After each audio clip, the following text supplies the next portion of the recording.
Voilà, bonjour. J'ai eu un petit problème technique ce matin. J'espère que vous pouvez être avec moi. Je sais pas qu'est-ce qui s'est passé. Alors, bienvenue à ceux qui sont là. J'espère que vous arriverez à choper le flux, le direct. Et puis, on est parti pour Bible Coffee. Yes. En tout cas, il y en a pour qui ça marche, donc tant mieux. J'espère que vous allez bien ce matin. Vous avez bien dormi, vous passez une bonne semaine. Euh, Cool, ouais, je vois qu'il y a quelques personnes qui sont là, ça fait plaisir.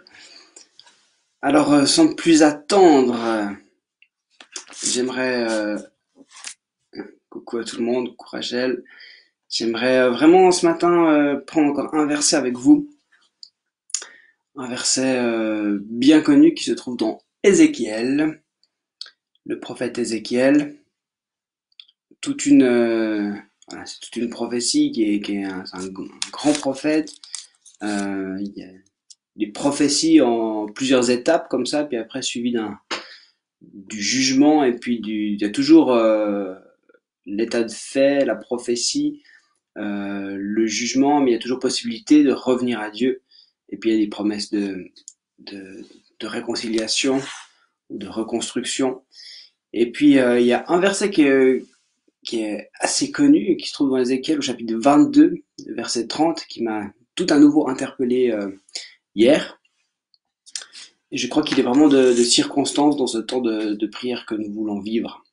Alors je vous le partage, si vous êtes d'accord. Ézéchiel 22, verset 30, nous dit ceci. J'ai cherché parmi eux un homme qui construise une clôture, qui se tienne sur la brèche devant moi pour le pays, afin que celui-ci ne soit pas détruit. Puis il y a ce constat, hein, l'Éternel, qui dit, mais je n'en ai pas trouvé. Intéressant. Donc aujourd'hui, j'aimerais que l'Éternel y trouve des gens, personnes à la brèche. Et puis je voulais juste me dire, mais c'est quoi, enfin déjà pourquoi il y a une brèche, c'est quoi la brèche? Et puis cette brèche, on n'y est pas pour rien. Je veux dire, la brèche, elle se crée dans la clôture parce qu'il y a eu un problème, et s'il y a eu le péché de l'homme, parce que nous sommes dans un monde soumis à la souffrance, et puis l'homme fait des erreurs et des conséquences à ses actes. Il y a de la désobéissance. C'est tout ça qui va créer la brèche. Et puis, je crois que si on a besoin d'être à la brèche, c'est pour plusieurs raisons. Du moment qu'il y a une brèche, l'ennemi va y venir. Il va venir dans la brèche. Il va utiliser cette brèche-là. Euh, mais donc on doit se tenir à la brèche pour empêcher l'action de l'ennemi, venir fermer la brèche. Mais c'est aussi pour comme se tenir devant Dieu, dire mais Père, fais grâce. On a un exemple, en tout cas un, dans l'Ancien Testament, c'est Moïse qui s'est tenu à la brèche. Le psaume, je sens que c'est 106, 106 verset 23 qui le cite en disant que Moïse s'est tenu à la brèche après que Israël ait fait le veau d'or. Et puis là, il y avait de nouveau la désobéissance du peuple, il y avait de l'idolâtrie, il y avait toutes ces choses. Puis Moïse c'est comme tenu devant Dieu, debout devant Dieu, hein, parce que se tenir, hein, c'est se tenir debout, c'est être là. Il s'est tenu à la brèche pour incliner le cœur de Dieu face à ce peuple que Dieu, à un moment donné, voulait détruire, quoi. Il y avait un jugement qui était là aussi, à cause de leurs actions. Et puis il a comme incliné le cœur de Dieu. Euh, on pourrait se dire, ben forcément, Dieu, il va agir dans cette situation qu'est la nôtre aujourd'hui, de ce coronavirus, etc. Euh, mais moi, je crois qu'il a besoin, et il cherche des hommes et des femmes qui se tiennent à la brèche. C'est hyper important. Parce qu'en fait, nous sommes dans un monde qui est soumis à la souffrance.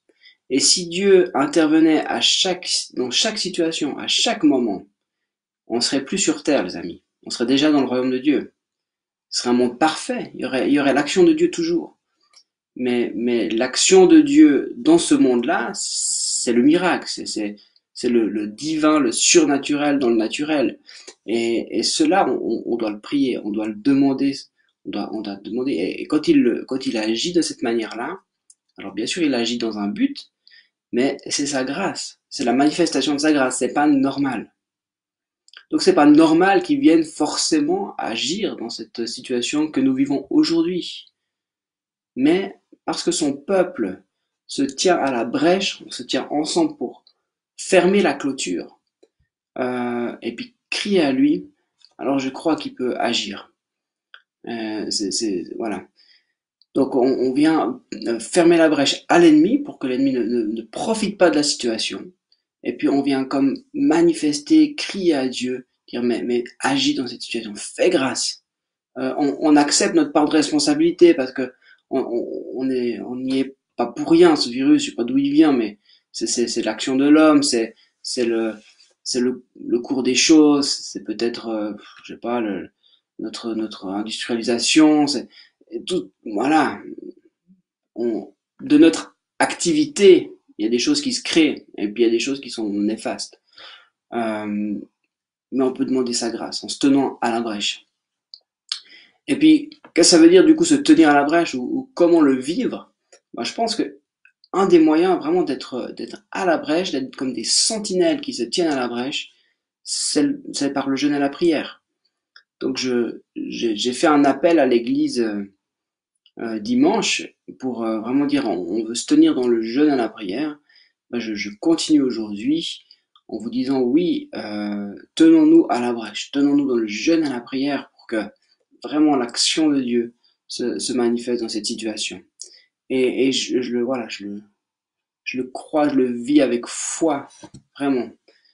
Et j'étais super encouragé en fait hier aussi de voir que il y a un peu un appel à travers le monde à vivre des temps de jeûne et prière.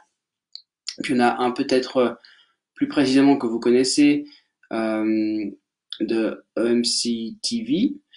Et puis eux, ils ont vraiment demandé, ils ont encouragé, voilà, les églises à prendre vraiment 3 jours de jeûne.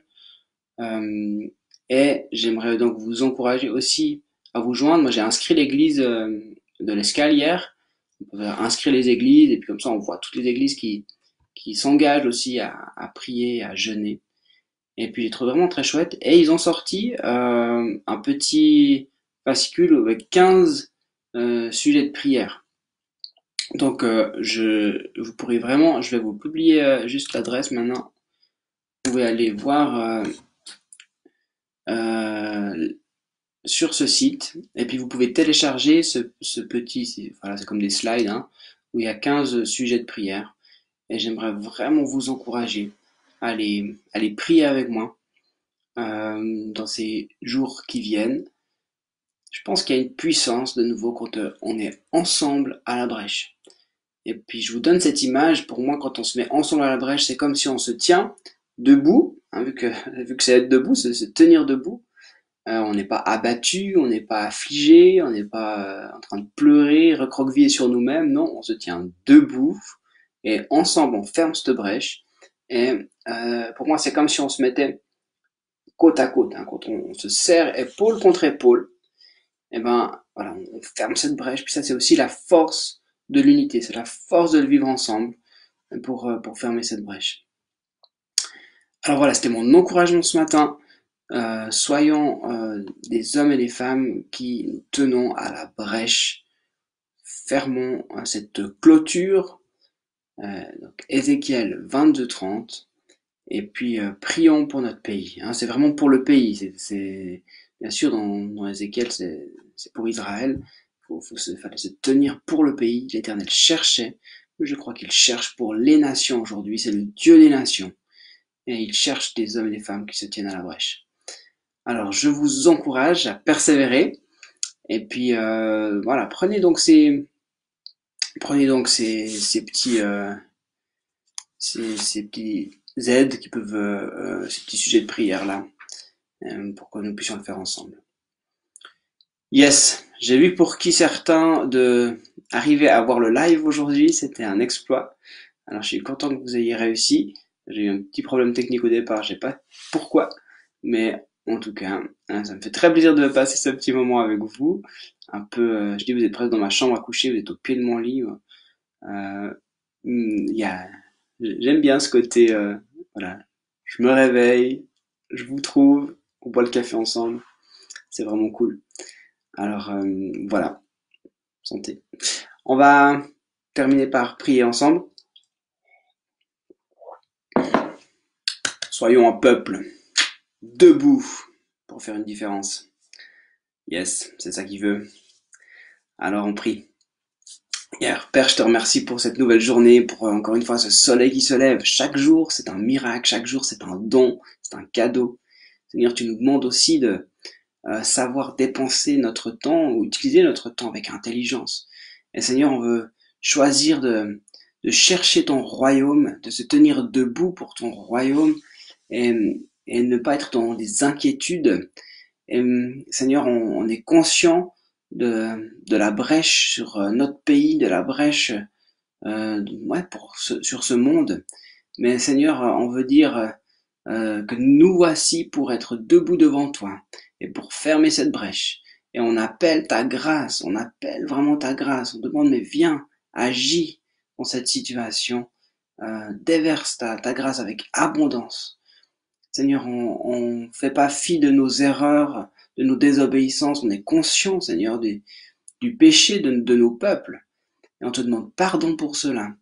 Et on veut se tenir debout pour dire, mais viens, agis, fais grâce, encore et encore. Merci, Père, pour ta patience. Merci pour ton amour en Jésus-Christ pour chaque personne sur cette planète. Et Saint-Esprit, merci encore d'agir dans nos propres vies, dans cette nouvelle journée, Seigneur, que nous puissions être disponibles pour toi. Dans le nom de Jésus, Amen. Et tout le monde dit Amen. Non, pas trop fort. Ah. Tout le monde se réveille après dans la famille. Peut-être chez vous ça dort encore un peu. En tout cas chez moi c'est le cas. J'ai pas jusqu'à quand. Alors, je vous bénis. Merci d'avoir été avec moi pour ce petit café. Et puis, à demain. Et si vraiment vous êtes super motivé et que vous aimez ces moments, il faudra m'encourager pour que je continue la semaine prochaine. Mais peut-être que je le ferai un tout petit peu plus tard. Ça, je pourrais gagner un quart d'heure. Non, je sais pas. Mais en tout cas, dites-le moi si vous pensez que ça vaut la peine de poursuivre la semaine prochaine, ok? Et puis, en tout cas, on se voit encore demain, ça c'est certain. Et pour ceux qui sont de l'escale, on a un tas de chouettes programmes pour la semaine prochaine. On aura aussi un temps de louange en live avec Maurizio. Maurizio, t'es là? Yes! Et puis, un temps de prière aussi, enseignement sur la prière avec Edixon la semaine prochaine, en direct. Donc voilà, les choses se mettent petit à petit en place. On se réjouit. Alors, soyez bénis, et puis très très bonne journée à chacun. Bye bye! Ciao!